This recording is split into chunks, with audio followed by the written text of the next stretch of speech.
4 dari SMA Yavan Indonesia kelas 11 MIPA 2. Pada kesempatan kali ini, saya akan menjelaskan beberapa faktor yang mempengaruhi laju reaksi. Faktor berikut yang akan kita bahas yaitu konsentrasi luas permukaan suhu.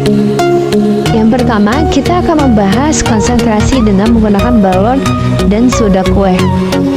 Pada proses berikut, kita akan mencampurkan soda kue dengan dosis yang berbeda ke dalam cuka dan menghitung waktu yang dibutuhkan untuk balon dapat menggelembung hingga mencapai titik paling besar.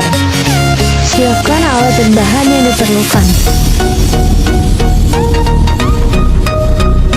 Sekarang mari kita lihat percobaan berikut. Langkah pertama yang kita akan lakukan adalah masukkan 1 sendok soda kue ke balon pertama. Dilanjutkan dengan 2 sendok soda kue pada balon kedua.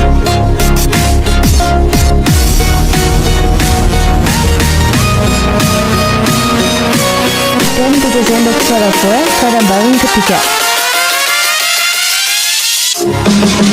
Berikutnya masukkan coba ke dalam 3 botol air mineral dengan jumlah volume yang sama.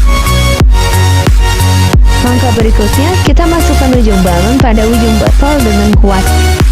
Tapi pastikan tidak ada satupun soda kue yang masuk ke dalam cuka. Setelah itu, angkat balon dan amatilah reaksi soda kue yang masuk ke botol dan bereaksi dengan cuka. Cara bersamaan, hitung waktu balon dapat menggelembung sampai paling besar menggunakan stopwatch.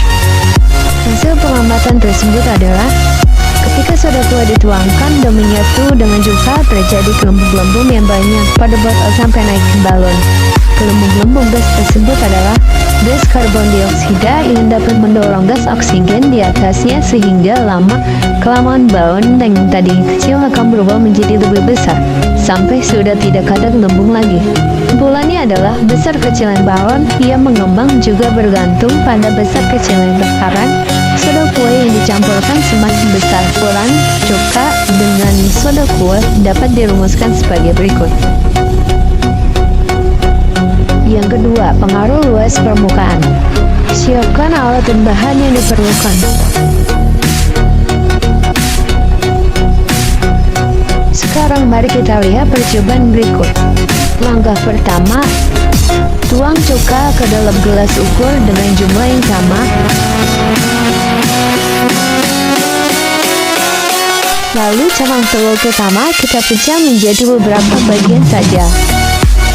Setelah itu kita masukkan cangkang telur ke gelas pengukur yang sudah ada cukanya. Berikutnya cangkang telur ditumbuk hingga halus. Setelah itu kita tuang cangkang tersebut ke dalam gelas pengukur yang berisi cuka. Dan untuk menghitung menggunakan stopwatch. Pada gelas cangkang pertama terjadi reaksi setelah 1 menit. Pada gelas cangkang kedua terjadi reaksi setelah 2 menit. Kesimpulannya adalah semakin besar luas permukaan cangkang telur, maka reaksi akan berlangsung semakin cepat. Sebaliknya, semakin kecil luas permukaan cangkang telur, maka reaksi akan berlangsung semakin lama.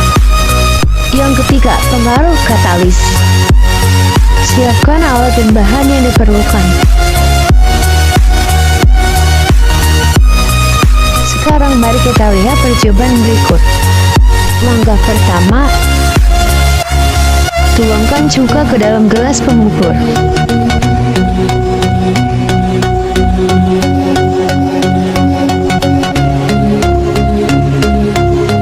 Lalu tuangkan pemutih tadi ke dalam gelas cuka.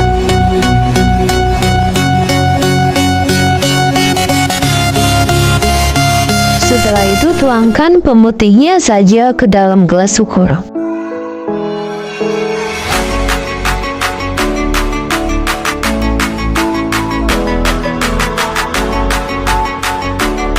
Terakhir, siapkan 3 paperclip dan masukkan masing-masing paperclip ke dalam gelas ukur. Gunakan timer untuk menghitung waktu laju reaksinya.